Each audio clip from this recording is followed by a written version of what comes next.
एक गांव था जहां लोग सुकून भरी जिंदगी जीते थे, पर एक दिन एक ऐसा कहर टूटा जिसने हर माँ के चेहरे से मुस्कान छीन ली।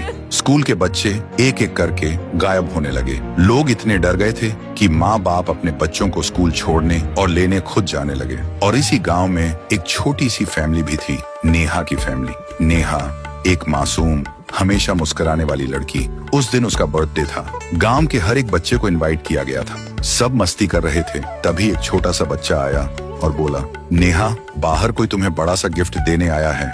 नेहा हंसी और चली गई। काफी टाइम बीत जाता है, सब नेहा का इंतजार कर रहे होते हैं, लेकिन नेहा का कोई अता पता नहीं था। मम्मी ने पापा से पूछा, नेहा अभी तक नहीं आई? पापा बोले, किसी दोस्त से बात कर रही होगी। लेकिन मम्मी का मन नहीं माना और बाहर चली गई नेहा को बुलाने।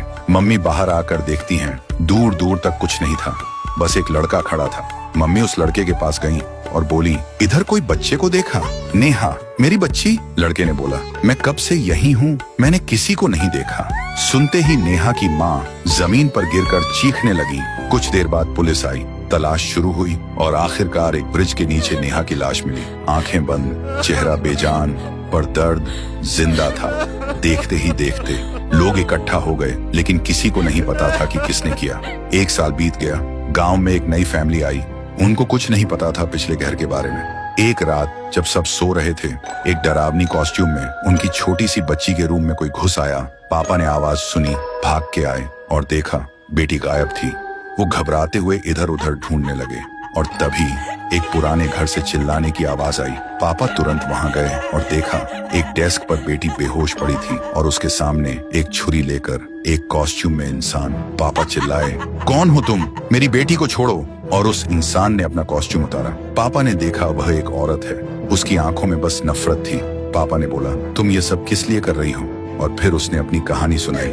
मेरा बेटा सबका मजाक बन चुका था, किसी ने उसे कभी दोस्त नहीं माना। एक दिन उसने खुद को खत्म कर लिया। मैं पागल हो गई थी। मैं हर स्कूल बच्चे से बदला लेने निकली थी, एक एक करके सबको। पापा ने आंख भर के कहा, तुम्हारा दर्द समझ सकता हूँ, पर ये सब करके तुम्हारा बेटा वापस नहीं आएगा। वो औरत जमीन पर गिर गई, रोने लगी और बोली, मैं इस वक्त से आजाद होना चाहती हूँ। छुरी उसने फेंक दी और छोटी सी बच्ची ने आंख खोली और बोली, पापा। और फिर पापा ने उसे घर ले आए। तो दोस्तों, अगर ये कहानी आपके दिल को छू गई तो कमेंट में आपका दिल जरूर छोड़िए और ऐसी ही कहानियों के लिए चैनल को सब्सक्राइब करना मत भूलिए।